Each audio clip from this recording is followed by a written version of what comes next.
இருந்தீங்கன்னா நீங்க வந்து டிப்ரெஷனுக்குள்ள போயிடுவீங்க. ஹெல்த் பிரச்சனை வரும்.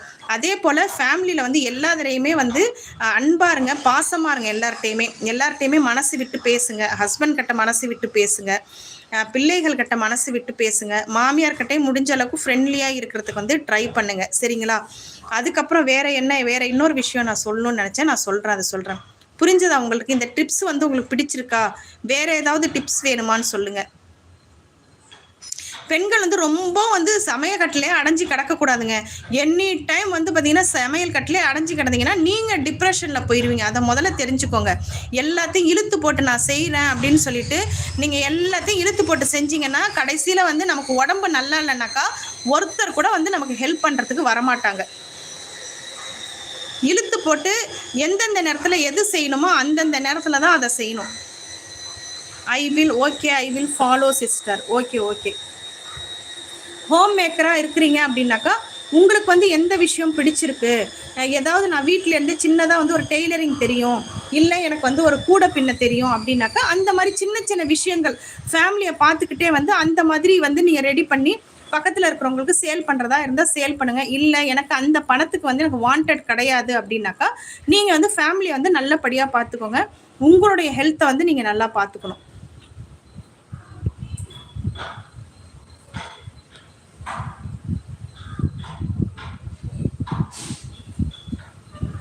முதல்ல வந்து ஒன்னேன்னு சொல்லட்டுமா, ஃபேமிலியில் வந்து யாராக இருந்தாலுமே சரி, என்னுடைய அறிவுக்கு எட்டினதை தான் நான் சொல்கிறேன். எதிர்பார்ப்புங்கிறது வந்து இருக்கக்கூடாதுங்க. எதிர்பார்ப்பு இருந்து யாருமே நமக்கு வந்து செய்யலை அப்படின்னாக்கா அப்போதான் நமக்கு வந்து பிரச்சனைகள் வந்து அங்கே தான் ஸ்டார்ட் ஆகுது. அப்போதான் வெறுப்பு நமக்கு ஸ்டார்ட் ஆகும். நம்ம இந்த விஷயத்தை கேட்டு நமக்கு வந்து இதை இவங்க பண்ணி கொடுக்கல, நமக்கு எதுவுமே இவங்க பண்ண மாட்டேங்கிறாங்க அப்படின்னு சொல்லிட்டு அப்படி நினைக்காதீங்க.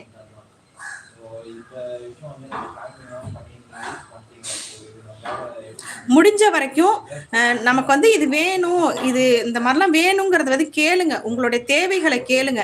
நம்ம வாயை திறந்து கேட்டாதான் நமக்கு கிடைக்கும். வாயை மூடிட்டே போனா நமக்கு வந்து ஒண்ணுமே தேவையில்லை போல இருக்கு அப்படின்னு சொல்லி விட்டுருவாங்க. யாருக்காக எதுக்காக வந்து நம்மள வந்து மாத்திக்க கூடாது. ஒரே ஒரு விஷயம் தெரிஞ்சுக்கோங்க, எதுக்காகவும் யாருக்காகவும் நம்மளை மாத்திக்க கூடாது. நம்மளாதான் இருக்கணும். அதை வந்து ஃபாலோ பண்ணுங்க. மாத்திக்கிறது தப்பு கிடையாதுங்க. நல்ல விஷயத்துக்காக நம்மளை மாத்திக்கலாம்.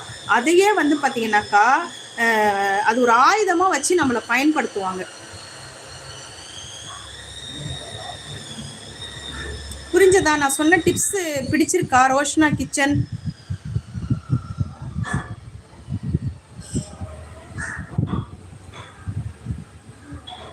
பிள்ளைகள் இருந்தாங்கன்னா அவங்கள்ட்ட வந்து ஃப்ரெண்ட்லியாக பேசணும், மனசு விட்டு பேசணும். அவங்களுக்கு என்ன பிடிக்குமோ அதை வந்து செஞ்சு கொடுக்கணும். ஹவுஸ் ஒய்ஃப்னாக்கா உங்களுக்கு டைம் நிறைய இருக்கும். அதனால வந்து ஒரு ஸ்நாக்ஸ் பண்ணி கொடுக்குறீங்களா, சமைச்சு கொடுக்குறீங்களா, அந்த மாதிரி கொடுங்க. எல்லார்ட்டையுமே வந்து மனசு விட்டு பேசுங்க.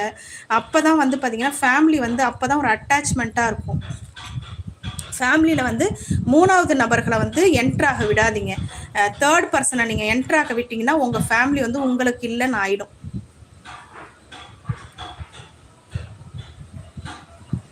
நான் ஒரு சில வீடுகள்லாம் வந்து நாங்கள் சின்ன பிள்ளைகளாக இருக்கும்போது வந்து பார்த்தீங்கன்னா வெளியாட்கள் கூட அந்த வீட்டுக்குள்ளார வந்து போக முடியாது. அது எதனாலங்கிறது வந்து இப்போதான் வந்து எனக்கு புரியுது. எப்போ வந்து ஒரு குடும்பத்தில் வந்து ஒரு தேர்ட் பர்சன் வந்து என்டர் ஆகிறாங்களோ அந்த குடும்பத்தில் வந்து பார்த்தீங்கன்னா நிறைய பிரச்சனைகள் வரும்.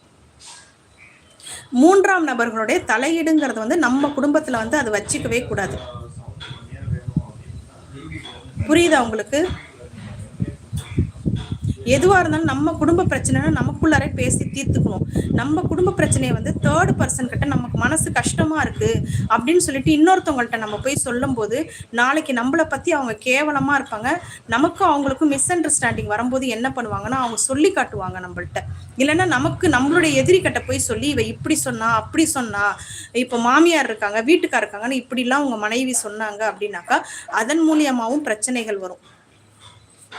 பிரச்சனைகள்ங்கிறது நமக்குள்ளரே வந்து சால்வ் பண்ணிக்கிட்டாதான் நல்லா இருக்கும்னு நான் சொல்லுவேன்.